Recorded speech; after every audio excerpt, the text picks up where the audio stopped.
Imagine standing in a sterile courtroom, watching a judge look at a DNA test that says you are a kidnapper. You remember the labor.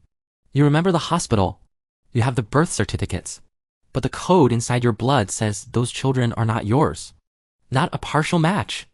Not a low probability. 0%. This isn't a Who's the Father episode of Maury.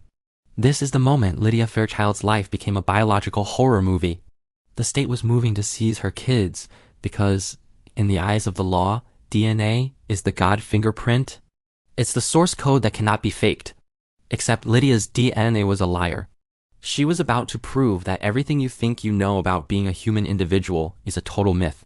See, we're taught that life starts with one blueprint.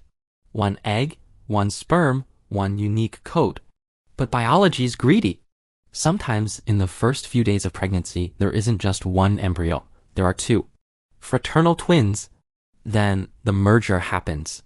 One embryo literally eats the other. It's not a fight. It's a microscopic absorption. The cells of the lost twin don't die. They just join the team. One twin vanishes and the survivor is born, never knowing they aren't alone in their own skin. This is chimerism. And for Lydia Fairchild, her ghost twin was about to send her to prison. While prosecutors were calling Lydia a fraud, another woman, Karen Keegan, had a biological glitch of her own. Karen needed a kidney. Her 3 sons went to get tested as donors, but the lab results came back impossible. 2 of her 3 sons didn't match her DNA. The doctors told her to her face, "You aren't their mother. You raised 3 boys for 20 years, and a lab technician tells you they belong to someone else." The breakthrough only happened when doctors stopped looking at Karen's blood and started digging into her body. They took samples from her skin, her hair, her thyroid. In Karen's blood, she was one person. In her thyroid, she was someone else entirely. She was a human quilt, a mosaic of 2 different people's genetic material. When Lydia's lawyers heard this, they begged the court for one last chance. The judge ordered Lydia to give birth to her 3rd child with a court officer standing right there. Lydia goes into labor. The officer watches the baby emerge. They cut the cord and test the blood immediately. The result? The baby is not hers. Even with a room full of witnesses watching the birth, the science said she was a stranger to her own womb. The answer is haunting. Lydia's ovaries belonged to her unborn sister. The twin she absorbed 30 years ago hadn't disappeared. She had just taken up residence in specific organs. Lydia was a biological vessel for a ghost. She was her own sister's surrogate. Now you're probably thinking, crazy story. Glad I'm a normal person. You're probably wrong. Recent studies suggest that up to 1 in 8 single births actually started as multiples. That means there is a massive statistical chance that you started your life by eating a sibling. You might have 2 different immune systems fighting a war in your gut.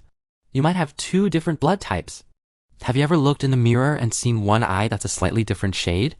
Or a patch of hair with a weird texture? Some chimeras have what are called Blaschko's lines. These are invisible tiger stripes that cover your entire body. You can't see them under normal light. But under a specific spectrum of UV, some people literally glow with the patterns of their invisible second self. If you've ever been pregnant or if you were ever a fetus, you are a chimera. It's called microchimerism. During pregnancy, cells pass back and forth through the placenta like a genetic exchange program. Decades after a woman gives birth, scientists have found the DNA of her children living inside her brain, her heart, and her lungs. We love the word individual. It literally means undividable, but science says you are a colony. You are a walking ecosystem of your mother's cells, your children's cells, and potentially the cells of a sibling who never got to take their first breath. Lydia Fairchild won her case. She kept her kids. But she lost her identity.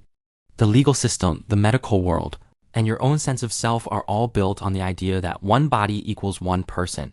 Lydia proved that's a lie.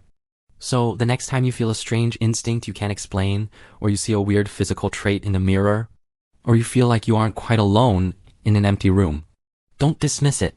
You might not just be you. You might be a crowd. There is a passenger in your DNA. They've been with you since before you were born, and they are perfectly happy to stay in the shadows until you're forced to prove who you are.